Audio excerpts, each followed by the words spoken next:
Abarera, Legos, Ram, Ori, Banish, C10, Demonio, Dinaja, Abarera, Legos, Ram, Ori, Banish, C10, Demonio, Dinaja, Abarera, Legos, Ram, Ori, Banish, C10, Demonio, Dinaja, Abarera, Legos, Ram, Ori, Banish, C10, Demonio, Dinaja, Abarera, Legos, Ram, Ori, Banish, C10, Demonio, Dinaja, Abarera, Legos, Ram, Ori, Banish, C10, Demonio, Dinaja, Abarera, Legos, Ram, Ori, Banish, C10, Demonio, Dinaja, Abarera, Legos, Ram, Ori, Banish, C10, Demonio, Dinaja, Abarera, Legos, Ram, Ori, Banish,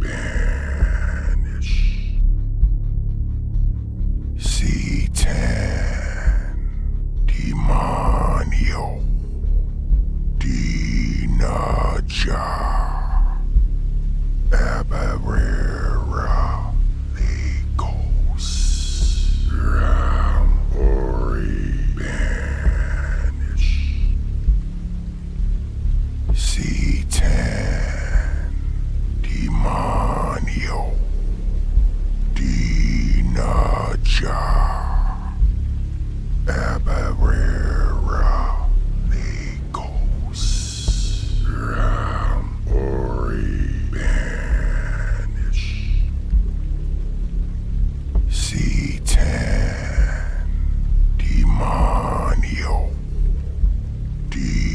Dinaja,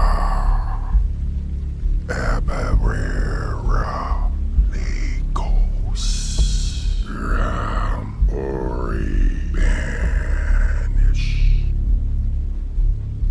C10, Demonio, Dinaja, Abarera, Legos, Ram, Ori, Banish, C10, Demonio, Dinaja, Abarera, Legos, Ram, Ori, Banish, C10,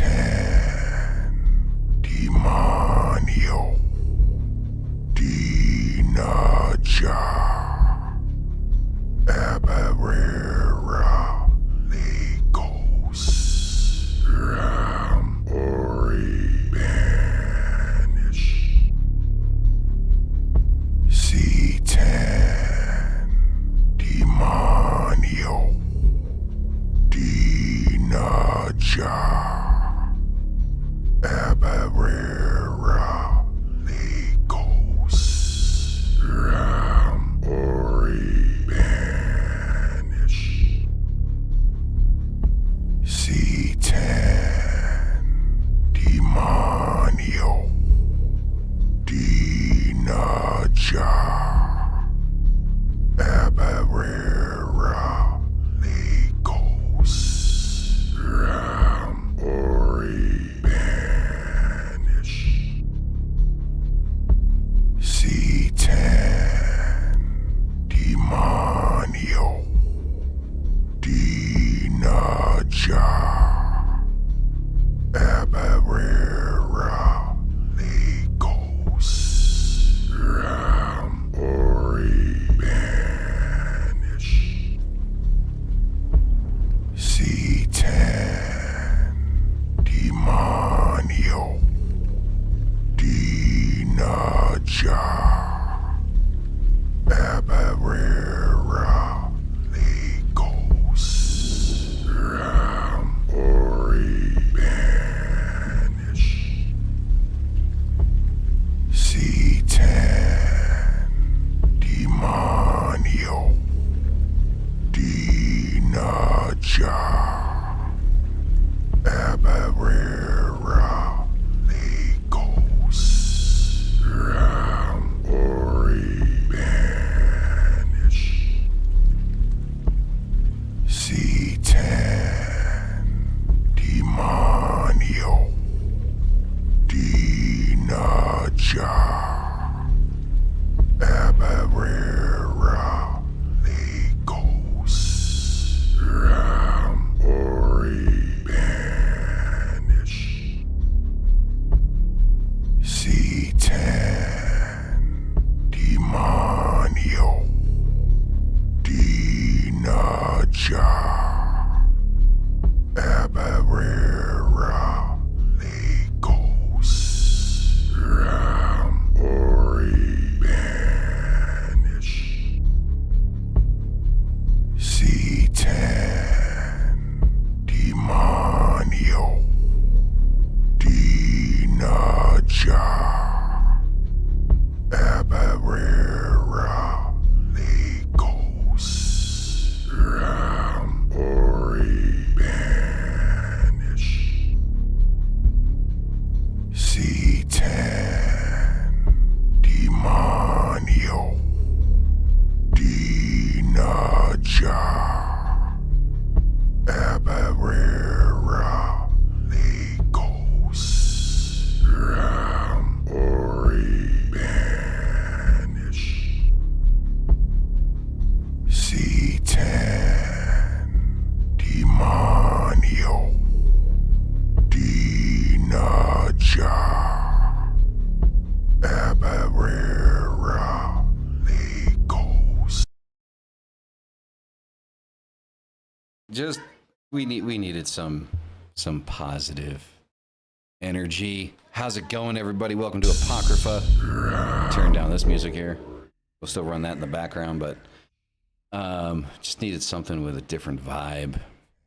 Something, I don't know, with a little bit of an upbeat to it. How's it going? Welcome, welcome, welcome. It's good to see everybody. Tree, Sap, Bren, Rook, and obviously Mystic is in the chat. Maeve, welcome. Who the fuck else is in here? Paranormal, welcome. Mystic Atero, welcome. Yeah, good to see everybody. Glad everyone has been able to make it. So, as we always start out, Mystic, what big decks do you have for us this evening? Before I do that,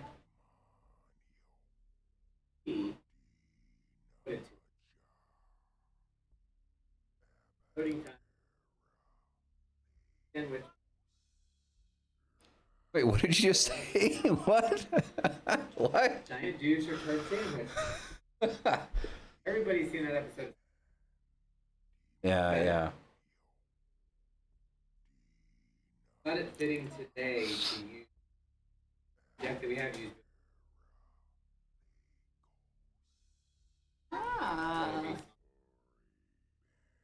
I mean, today is the Day of the Dead, so. Demon terror. Terror cards.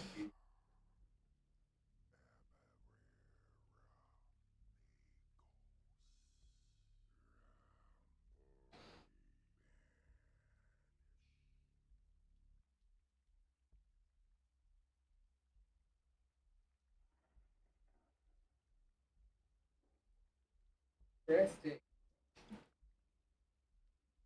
Water. Starting with Timber is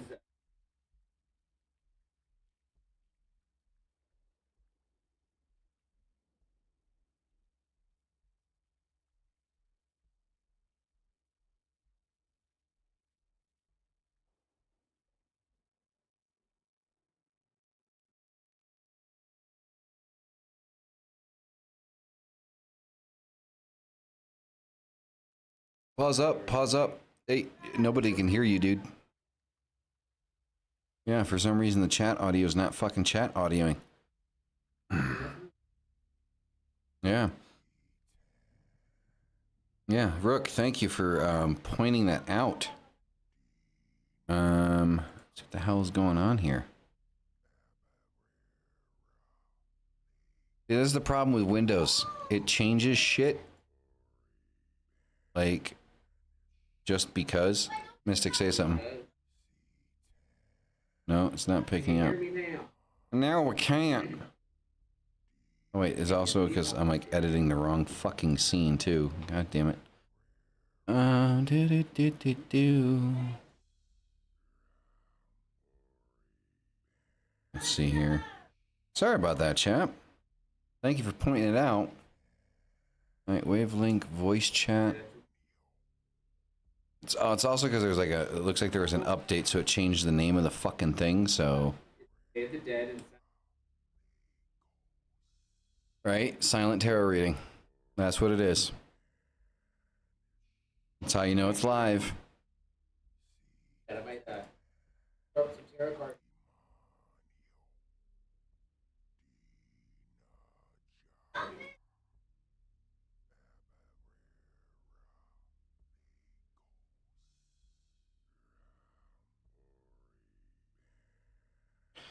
All right, say something. Something. Can you guys hear him now? Say something, I'm giving up on you. Chat. When we've been doing our show, we've had delays like 30 seconds lately. It's been really crazy. Really? Mm-hmm. So we're not supposed to get those kind of delays because we're YouTube partners, but we're very small partners. It's not. Well, actually, just being honest, there's not a really large delay because I can hear myself on the TV, so it's working. Yeah. Yeah, you're good. You're good to go. All right, so go ahead and start over. Rook's got me on the big TV. I can hear it. Where did my deck? Okay, so today we're using a deck that we've used before, so I'll hold it back up. This is Santa Muerte Tarot. I believe the last time we used this was last year at the same time. I do think so. We used this the other night with our group. It was very fun. We had a good time with it. So we had started with our first card, which is Temperance, and we'll go back to Temperance and you know, kind of talk a little bit about Temperance. Temperance isn't a favorite card. There's a word I'm looking for. It's a very peaceful card for me, but it requires activity and action, right? So it's an active balance, and it's hard to see. Yeah, that's where we were. So it's hard to see, but she's actually got two cups there. And when I picture Temperance, it's either, you know, a cup that's overflowing into everything that's around her. So it's an overflowing, but that overflow is setting a balance of what's in the cup at the top and what's underneath. Or we're kind of pouring back and forth. And it's this representation of active balance. It's a really good alchemy card because I think of, you know, how you are tempering something that is a thing to become another thing. So when Temperance shows up for me, it's a matter of us needing to work on something or transform something into something else. So we take cold bar of steel and we apply heat. and we transform it. We apply pressure. We apply our skill and our knowledge to something, and it becomes something else.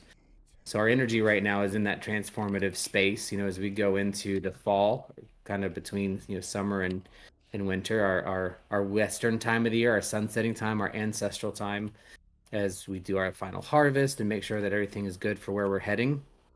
Temperance is coming in to say, there's a balance that has to be sought, even though the wheel is turning. In my particular beliefs, it's not like it goes from one season to the next season. It's constantly turning, and as it does that, we get into this space, and I'm definitely in this headspace of needing to kind of balance things out a little bit and power through some things that are uncomfortable, but the sum that we will get is much bigger than the parts that we're using, and that's where temperance really speaks to me.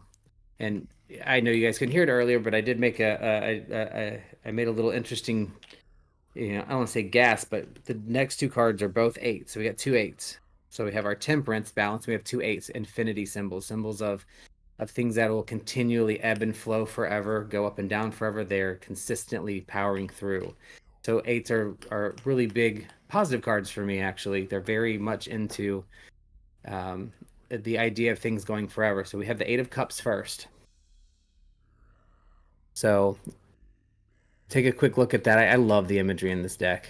And I love, I hate borders, and I love how they've got half borders. It's just just the way they do them is really pretty, in my opinion. So, but anyway, our 8 of Cups is really this like pathway for us.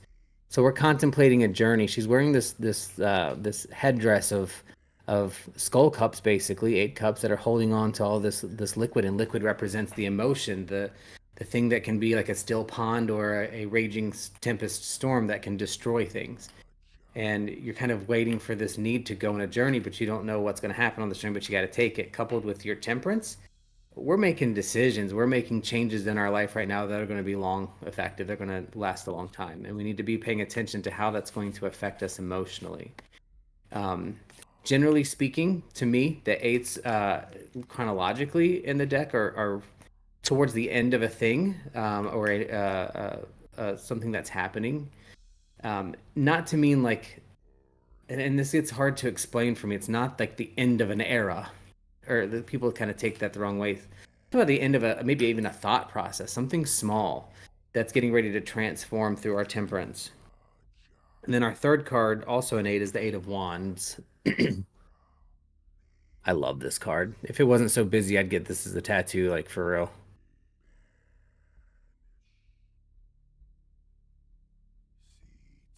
So this one, still an 8. Still part of that infinity, that ebb and flow, but it's really a different kind of reminder that the things that we're taking control of and that we're transforming through this whole process is really going to be focusing on how we are reacting to it, and we're not reacting very well to it sometimes. So this whole process, like I said, there's an ebb and flow. That's the cups kind of representing that thing that's coming and going as we're working through whatever we're doing, whatever we're tempering, whatever sword we're making out of the iron block. But this 8 of Wands is kind of going back to, you got to actually let it happen. 8 of Wands can often be yourself setting yourself in this spot where you can't move forward. It gets stuck, and you have to move forward because you can't get chronologically to the 10, which is the happy ending, before the cycle starts over, if you don't go through the tough part first. So don't give up. Keep pushing forward. Keep taking left foot, right foot. Again, from temperance and from our sword analogy, the result that you get in the end of applying all of these things to what you're working on or what you're doing in your life is much bigger than the sum of the parts. I know I said that backwards. The total that you get out of what you're doing is much bigger than the sum of each piece. So there's a lot of thought in here to be focusing on what we're doing and paying attention to what we're doing in this kind of sunsetting phase of the earth, of the turn of the wheel, and really paying attention to what we're doing. So put a little extra focus and a little bit extra action into your balance, because balance doesn't just happen. We might seek homeostasis, but as human beings, we are not good at balancing. We have to actively work at it to make it work. So that's what I'm getting today out of the tarot, the Santa Muerte. I don't know how to say it right. Close enough, I guess. Yeah. I mean, as always, Mystic, very on point. It's a pretty Ink. deck. Maybe I'm just like making pieces fit where there are no pieces to fit, but it always seems to. Yeah, it always seems to fit what the fuck I got going on. Well, it should. You know, I think I don't necessarily believe tarot tells the future.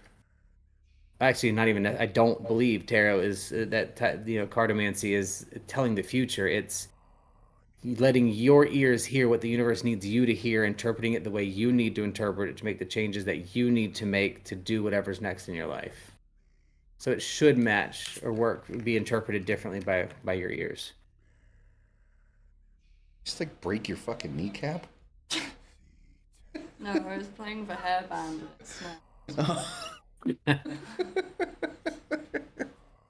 It's a little jump. All I can see is like she's moving her kneecap back and forth, and I hear something snap, and I'm like, shit. Snap, crackle, pop. Right? We need to go to the fucking hospital. That's awesome. Oh, shit. All right, so tonight's topic, all right, what we're going to be talking about tonight, Magick and Power, left-hand path's approach to sorcery, comparing it to other paths' approach to magic. And for those that are going to get anal retentive about the title, yeah, I know, I forgot the K, all right, in magic in the title. I apologize. You know, same kind of magic, right? Just Depends on who you ask, right? I missed a fucking consonant. I apologize. Don't sue me. So honestly, like, to start this out, right? So diving into kind of like the first kind of sub part here, it's like, so the role of sorcery, spellcasting, and magical power in LHP. But LHP in and of itself, I don't think that the left-hand path in and of itself, you know, really gets necessarily into kind of like magic or sorcery or spellcasting.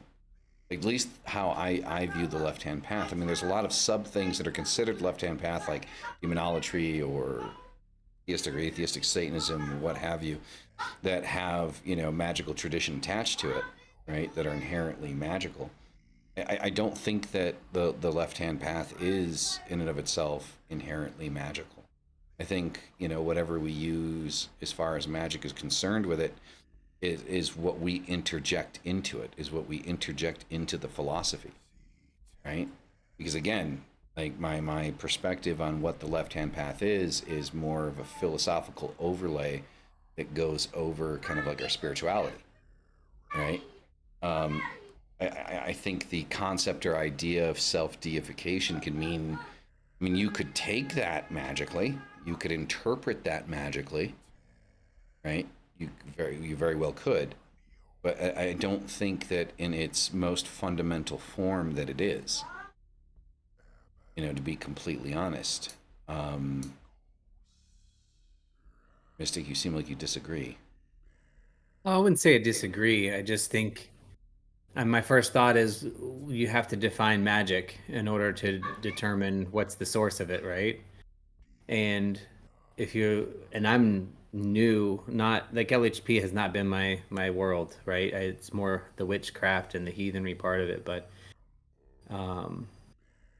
in left-hand path, from what I've gathered and grown to know, is if that is your path and there's not a spirituality layered on it, then the magic is your ego and yourself making decisions on how you're going to transform and do and manifest in the world, right?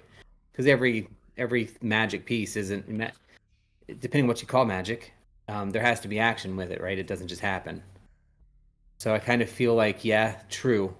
Philosophy doesn't necessarily mean magic, but there's a lot of people that don't consider, like for example, if there's something I'm trying to do and I go out and do the action to do it, and I use the law of attraction and I manifest and I work on that thing. They don't like that's not magic. That's just you doing the thing.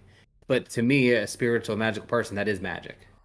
You know what I mean? So it's not necessarily the left-hand path that's the magic piece. But I can see where somebody would not need a spirituality layered on top of it to perform what others might call magic, even if the individual whose left-hand path does not. Does that make any sense? No, it definitely does. I mean, I would say if we're going to define magic just for the sake of the conversation, Going in circles. I would define magic as kind of being like, that spiritual element, right? That element of calling upon an external entity, whether that be the Fae, whether that be a demon, whether that be a god, and using that and manipulating that energy for your own means to kind of force a path, is how I would, for at least for the sake of this particular conversation, that's how I would go as far as defining what magic would be. So I would just argue that the perspective is what matters then. The person who's the left-hand path who doesn't believe in magic does the exact same thing as somebody who does believe in magic. I might call what you're doing magic and you might call it not magic. But it's still the same process at hand. It's still the manifestation of the thing. Because a lot of people don't have a deity, or it's just like the universal source, for example, or this mysterious green goo, I don't know, that they that permeates everything. Spaghetti and that monster. kind of yeah. But I agree with that. I mean, I agree that it's not left-hand. To me, left-hand path isn't a spirituality. It's a way of manifesting your personal goals that lends very well to occult spirituality. Definitely. What do you think? I'd say for me in my personal practice, left-hand path is more the philosophy of it, and then it's kind of like the Luciferianism is what gives me sort of spiritual aspect, I suppose. I suppose, I mean, sorry, I'm having a really hard time concentrating. Okay. Yeah, I mean, for me personally, I feel like the Luciferianism is what gives me, it, for lack of a better term, access to the divine, I suppose. Not that I'd probably word that differently if I could think of the words right now, but let's say that kind of access, that access to source, that access to whatever, and that can tie into one sort of, we talked about one's conception of magic and what that means and what that looks like. Like Mystic said, what I would call magic might not be what you would call magic. And it's the same in terms of what we see as, again, for a lack of a better term, God. People and their different conceptions of God. Some people conform to an actual religion. Some people have a very fluid sense of spirituality where they don't really know what God is in their eyes, and will call it a loose-fitting term, such as the universe, for example. Yeah, essentially, so for you, left-hand path is kind of like the overlaying kind of philosophical aspect of kind of like your own power and your own ability outside of what is kind of like the spiritual aspect of things that you believe in. Yeah, I mean, it definitely gives my spirituality direction. I would say that left-hand path for me is more the way I go about my spirituality than the spirituality itself, if that makes sense. No, definitely. I mean, like one of the things that I think we've definitely beaten the dead horse on here and on the show is, the idea that the left-hand path is an overlay that can go on top of practically any spirituality, and it's just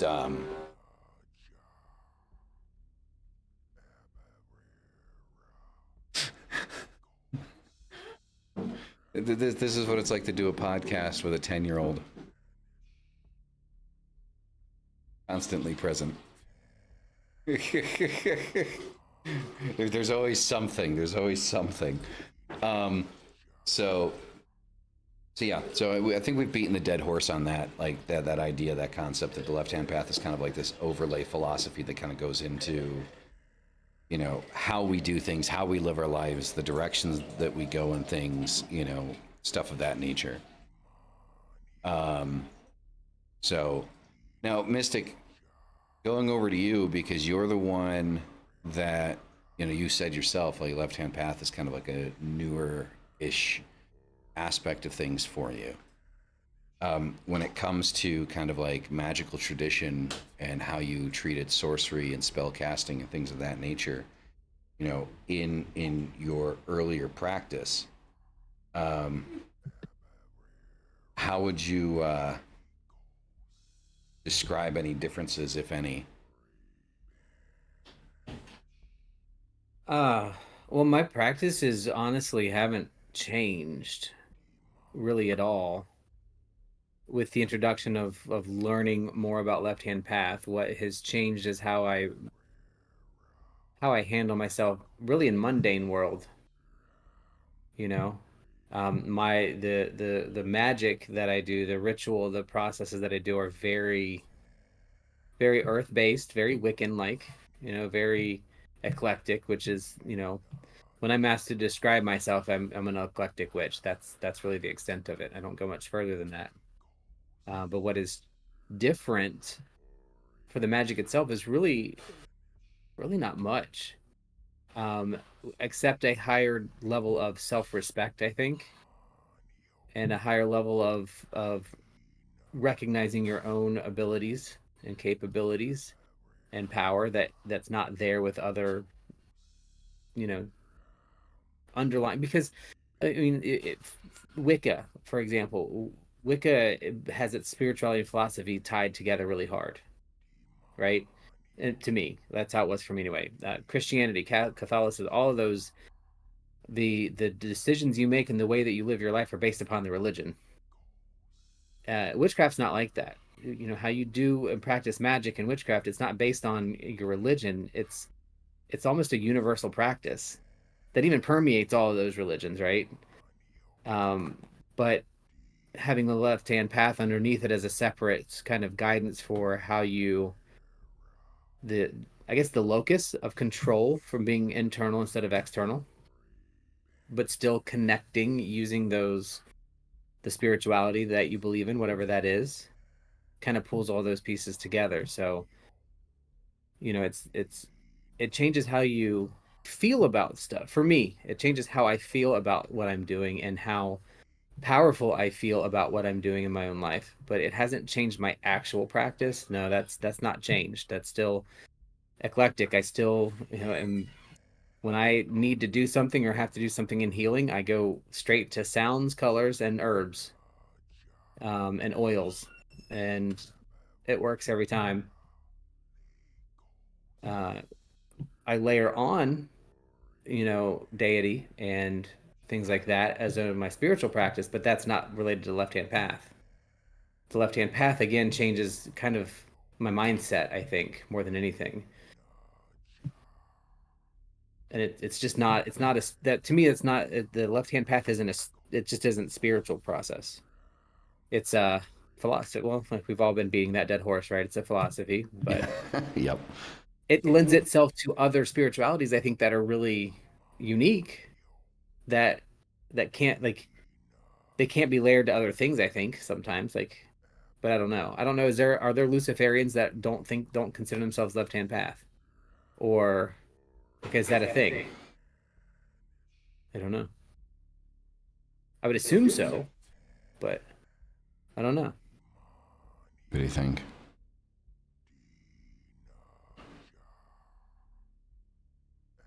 Not that I've come across.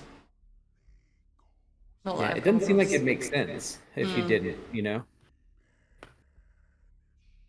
Yeah. But I get what you were saying about like the whole sort of going, you know, your first sort of action when it comes to like your practices is the herbs, the colors, and that kind of thing, because sometimes I feel the most grounded in my practice when I am keeping things incredibly simple and working with the earth, basically just keeping it like really simplistically pagan. Like sometimes that's just what I need.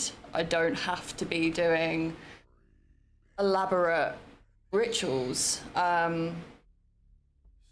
Sometimes just sticking to basics can really kind of ground me. That's what I find. Yeah, I definitely feel that vibe. I mean, there are a lot of times that, like, you know, in my practice, when I'm feeling kind of detached from the entities that, you know, I try to call upon, because I think that comes. I think that, you know, there's that give and take, right? I think there's those moments where it's not necessarily that the energy becomes stale, but like you just kind of begin to feel less connected. And I think what kind of brings me back into the fold is going back to basics, you know, and showing some reverence for the earth itself, you know, go and hug a fucking tree, or, you know, stick your toes in the dirt. And, you know.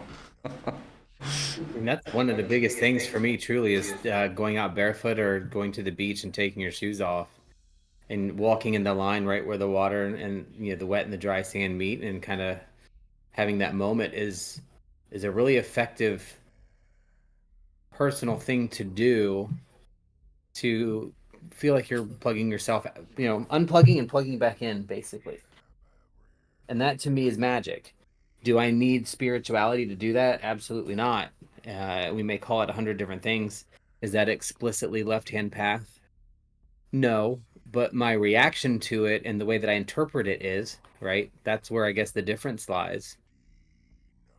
You know, I interpret as, oh, God gave me a sign that I'm going to get better, or, hey, I read the sign from the universe that I need to work to make myself better. Yeah, I mean, I think we all need to do that sometimes. I think we all need to kind of take a second and take a step back and kind of allow ourselves to reconnect to everything around us. Because at the end of the day, I think one of the things that happens is we get so, some people anyway, get so obsessive about, you know, working with that new god, that new demon, or, you know, playing Goei Shaman. You know, got to work with them all. That they kind of lose sight of kind of like what brought them on the path to begin with. You know, the understanding of that universal energy that kind of flows through everything and connects everything together. That energy that you can't avoid, that is always there. You know, it is in the sky, it is in the trees, it is in the grass and the dirt and the water, which is why there's such a heavy emphasis on elementals in magic across the board, whether you're doing demonolatry, whether you're, you know, you're working in alchemy, you know, whatever it is that you're doing, you know, that elemental aspect of it is always present. You know, that necessity to understand the connection that everything has to each other, you know, on a universal level, you know, beyond the specific deities, beyond the specific entities, beyond the demons, beyond the invocations, beyond all of that, there's that fundamental elemental basis that I think we all should probably take, you know, a few minutes out of our day to try to feel connected with. You know, so it definitely does it for me. I mean, I don't know if that's what you were saying, like by going back to basics, but Yeah, much. Yeah, so I mean, it allows you to feel like, you know, you're in the here and the now, right? And again, I think that's another thing that people miss. Like a lot of people miss. I definitely miss it sometimes. Now, this moment, you know, where we're so hyper focused on drawing comparisons to our past, of how our life is now. We wish it was more like then or less like then, or, you know, maybe drawing that comparison to show appreciation for where you're at now. And then we immediately jump from drawing lines to the past to trying to create connections to a future that hasn't happened yet. You know, I will be happy when.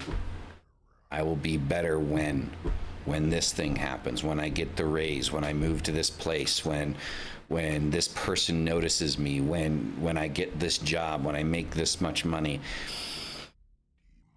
You're talking about things that none of them are a guarantee, because you're not promised tomorrow. And I think being able to live in the moment that you are currently existing in, the only reality that we actually have tangibly in front of us,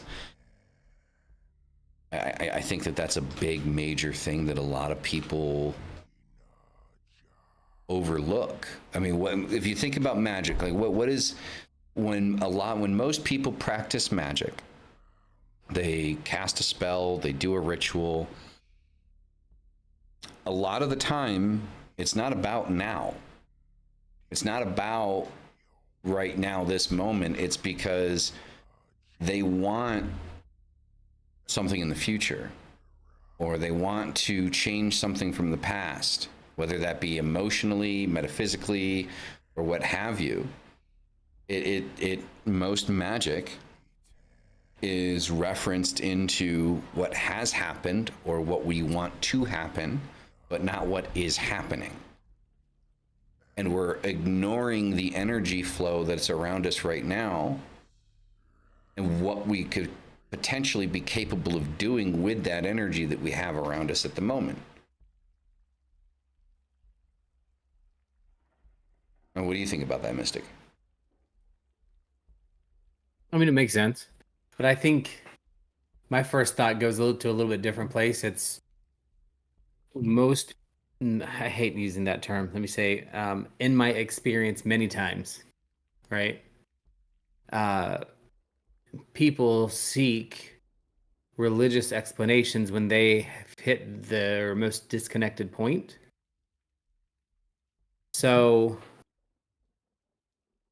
it seems to be only when, not only, but it just seems to be when there's this lack of, or this inability to find your place. You know, the lost astronaut theory. Your ship crash lands on the place and you have two hours of oxygen left in your tank. What do you do? Do you sit there and cry? Do you know, what do you try to do? What's that moment? And that's when people find God, right? And that to me is kind of sad, because it goes to the effect of you've gone through all of the rote parts of your life without experiencing that joy and comfort and excitement and all those things of what's going on right now. And that's true. Magic is very often, well, two things come with speed to me on that. I think you're right. Most of the things that you use magic for are things for in the near future, right? Things that you want to get. But a lot of times we use magic because the thing that we want to get, we can get without it, but we're not willing to wait. So, and to me, that's a poor use of magic.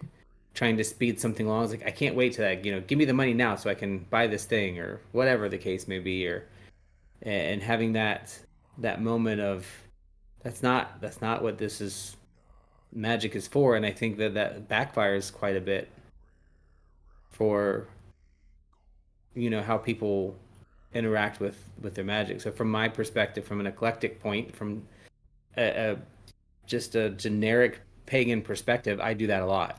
And that's something I've actively been thinking about. Like, my magic is a lot less now about trying to get something and a lot more about trying to clarify or getting or asking for a better pathway to understanding something. It's not about getting a new car or getting a new job or getting the thing that I need to make things better. It's help me understand what my lesson is here so that I can figure out what I need to do things differently. Or, you know, and those are here and now things, right? Those are that journey is part of the here and now. That's the you can go back to tarot and the fool's journey. And that's it's really what magic does to me is help you figure out what card do you need to play next to do what you need to do next. I can definitely agree with that. What are your thoughts?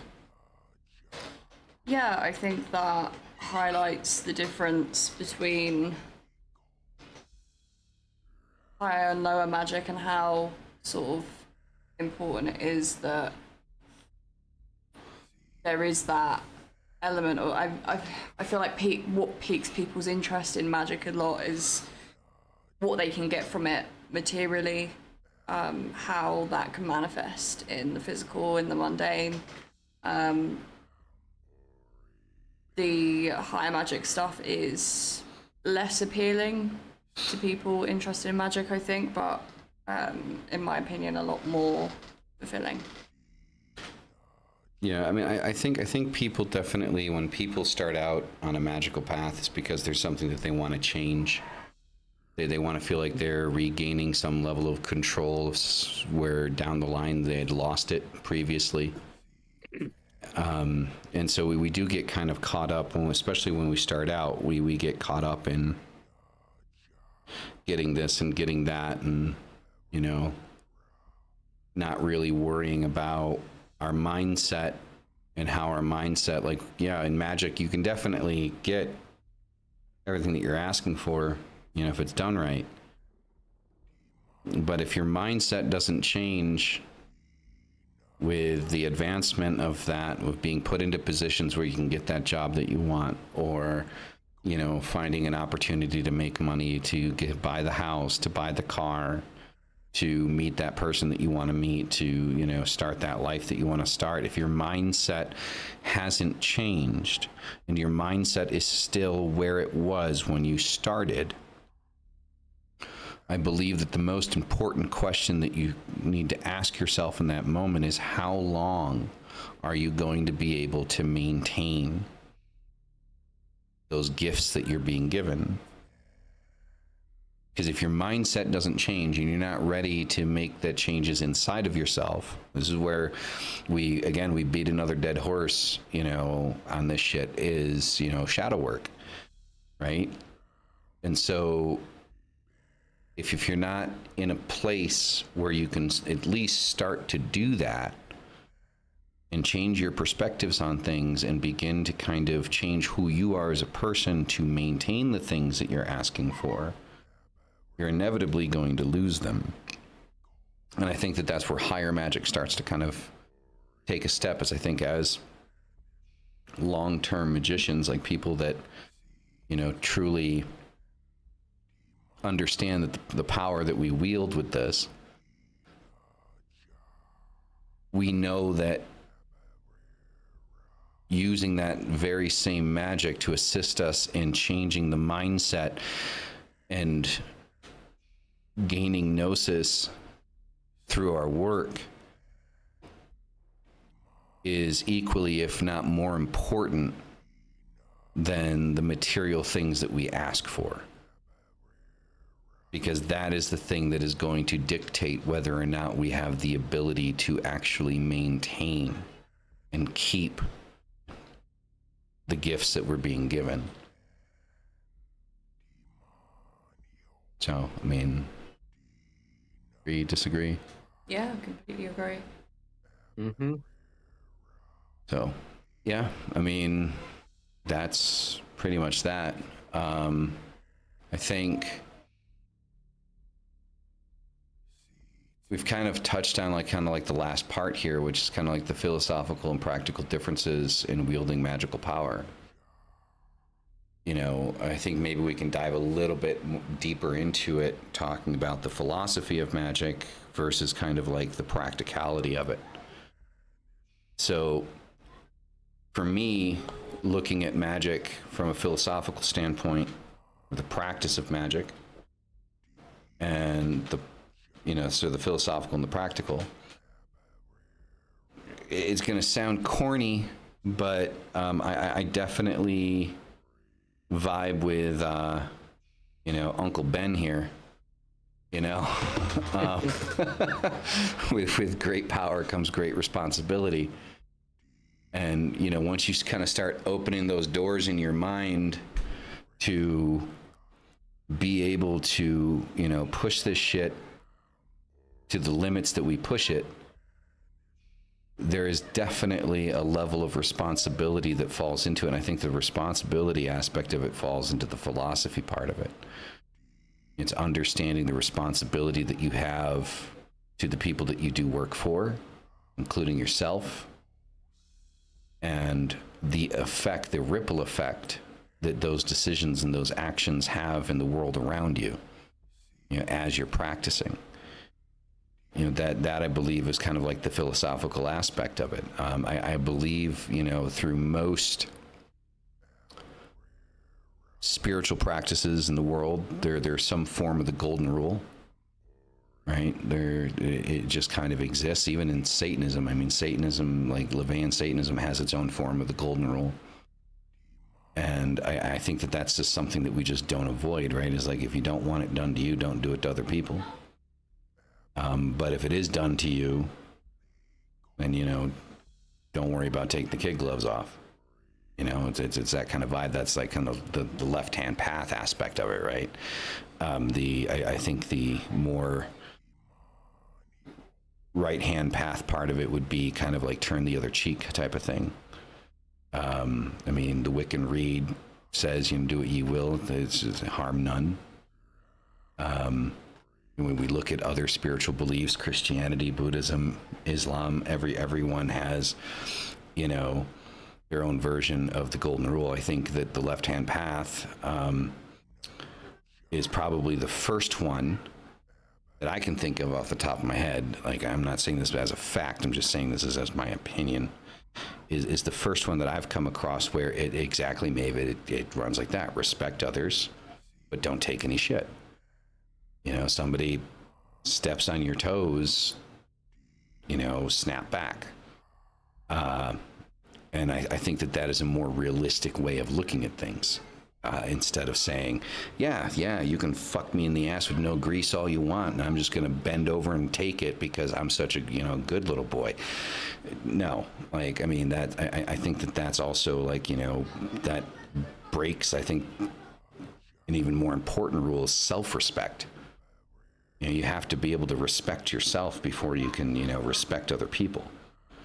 And if you're allowing someone to disrespect you and walk all over you, then you're not really respecting yourself now, are you? Right now, are there different ways of respecting yourself? Like in the terms of walking away, turning the other cheek, all that stuff? Yeah, but it just means it's going to keep happening. Right? You're not defining a line in the sand that people can't cross. So I think that, philosophically speaking, I think that that's kind of where that comes in with magic and the left-hand path. Practically speaking, I think the left-hand path is probably more practical than most other subsects of magic, like Wicca and things like that. I think Wicca has gotten to the point where it is pagan Christianity in a philosophical sense. It doesn't seem very practical. I think the left-hand path, as far as practical application, I think that left-hand path is significantly more practical in the day-to-day living in today's society than most other, spiritual religious philosophies, because it does protect yourself. What do you think, babe?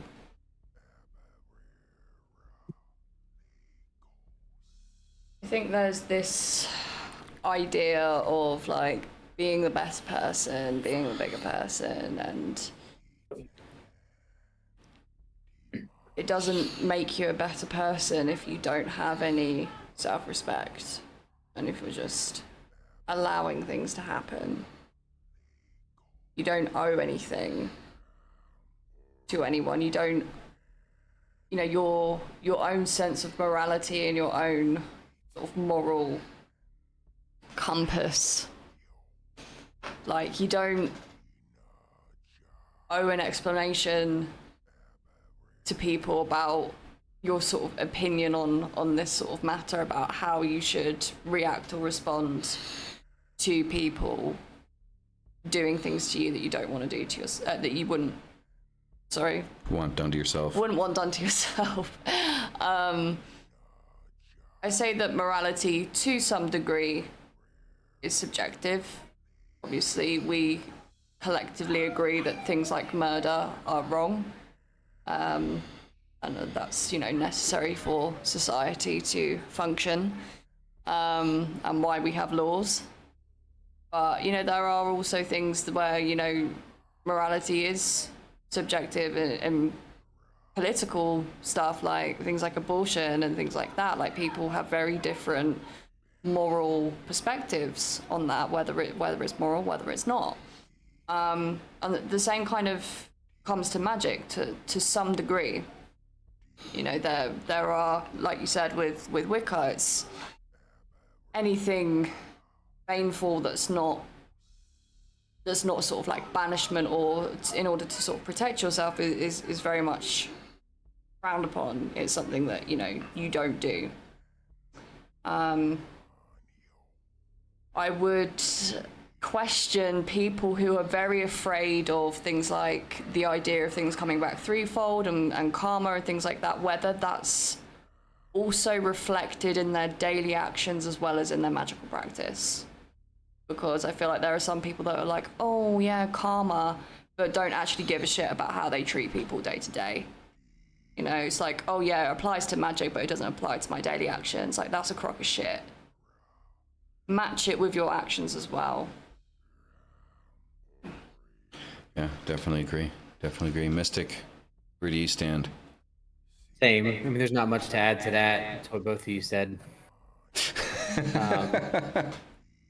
There really isn't, because I mean, you can just continue going around and calling it different things, right? It's still the same end result. And, you know, I do like the idea that, you know, when you think about morality having some subjectivity to it, but it's, you know, it's really in the interpretation of where you draw the line on certain things. It's a lot grayer than people think. You know, it's nice to feel like there's only one answer, but there's not. I would love to say that I would act a certain way in all things, but that's probably not true when faced with certain decisions that I may have to make, you know? And that exposes that morality, but also it exposes it to yourself, and you know what you're capable of. Letting people take advantage of that's a terrible idea. I know we've had conversations, this is getting a little bit further away from the original intent of the question, but, you know, when we let people use us, for example, and we function as the doormat, there's a lot to take in when you're managing your own energy and trying to make things work in a certain way, that sometimes it's better to just cut it off and cut the drain than it is to recoup that energy for your self-worth. I think that factors into it as well, to that gray line. But yeah, there's all the different rules, you know, do unto others as you'd have them do unto you. Treat others not the way you wish to be treated, but treat others the way you know, want, the way that you would treat yourself, basically. You know, I'm going to treat someone else the exact same way that I would treat myself if I was walking by as an external person. And that changes your perspective of where that locus of control really is and how we do what we do. Yeah. But yeah, I don't have much to add to what you guys already put in, though. I think the only thing I want to comment on, because of what Maeve says I don't use the term karma, but I see life as a teacher and lesson to be learned to make you better. So I do use the term karma, but I don't use karma in the sense, like the traditional sense of karmic energy that the universe sends back to you from an action that you created. The way that I look at karma is each individual has their own karma that they create. And what do I mean by that? So if you do an action and you feel guilty for that action, you're suffering from guilt, you feel like you've done something wrong, then you will naturally begin to self-sabotage and create negative situations in your own life because of that guilt. You will try to expunge that guilt any way possible. This is why, like, a lot of people turn around and talk about how people like Jeff Bezos or Steve Jobs or, you know, any number of, you know, 1% elitists, you know, are able to have the level of finance that they do and success that they do. And it's because they don't feel guilty for being successful. I feel that, like, one of the primary reasons why so many people are incapable of truly becoming successful in their lives is because of their karma. The karma that they create for themselves. Because these are the same people that are talking shit about Jeff Bezos, about Steve Jobs, about Mark Zuckerberg, and their level of success. And if you're talking shit about the very people that you want to rub shoulders with, you're not putting yourself in the right mindset to reach that level, and you are creating your own karma. If you believe yourself to be a good person, you believe that you make the correct decisions in life and you're good to people around you and good to the people that you care about, then just like the law of attraction, manifestation, you will manifest that success. Because you are living your life without guilt, without worry. So yeah, I do use karma, but I look at it differently. I believe that our mindsets, much like the law of attraction, creates the karma that we either revel in or suffer in. So that's kind of like the last thing I kind of wanted to say before we close out. Any comments on karma?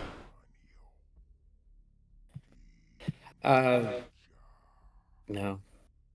It's another one of those. Yeah, it's another one of those things that's, regardless of what you call it, I don't see it as this, you know, external force as some do. Mm-hmm. It's definitely yeah, it's definitely a part of almost self-sabotage to me. You know, a lot of things, if you do bad things, karma's going to get you 3 times. Usually only if you have a conscience, right? People with a conscience are the ones that get the karma served back to them. People that don't usually get away with whatever they're trying to do. Mm-hmm. So it's kind of a self-imposed thing to me in many cases, but philosophically, but from a magical perspective, I think setting things in an imbalance is going to come back to you eventually. Mm-hmm. So I can agree with that. Yep. All right. Well, I think you got anything you want to say on karma? No? A bit on karma, I think.